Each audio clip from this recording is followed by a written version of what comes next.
Noong Holy Week ay nilooban ang bahay ni Aljur Abrenica sa Quezon City. Natangay ang mahigit kumulang 600,000 pesos na pera, gamit at alahas. 3 araw po kaming nawala. Hindi po namin alam kung eksaktong kung sa araw po ng Huwebes, Biyernes o Sabado ng hating gabi.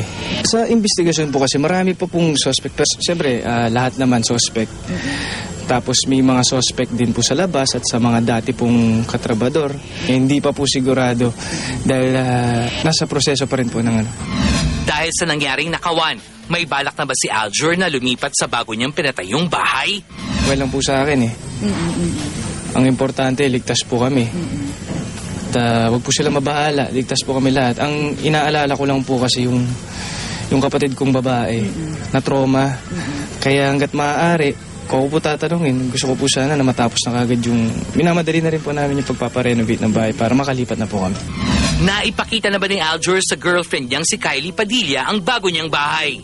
Nadala ko na po si Kylie doon nung nasa process pa lang po kami ng kasunduan. Bibilin pa lang, kinakausap ko pa lang po yung may-ari. Nung natingnan niya yung bahay, parang gusto na niyang, si Kylie kasi artistic na tao, gusto na niyang i-design.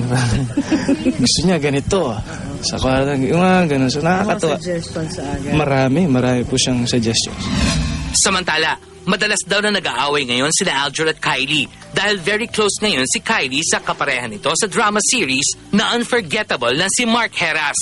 Ni minsan hindi po namin napag-awayan yan or napag-usapan yung selos kay Mark. Wala po. Patagal na kami din nag-taping na Unforgettable at ilang buwan na rin kaming umere sa TV, di ba? So siguro yung pagiging close namin ni Kai, hindi naman siguro Yung halos araw-araw mo kasama, syempre, mas makikilala mo siya. Tsaka, I mean, every time naman na wala kaming eksena, hindi naman masama magkwentuhan, di ba? Siguro doon nagsimula yan. At wala namang masama dahil magkasama naman kami sa Unforgettable. At the same time, bagong partner naman kami dito.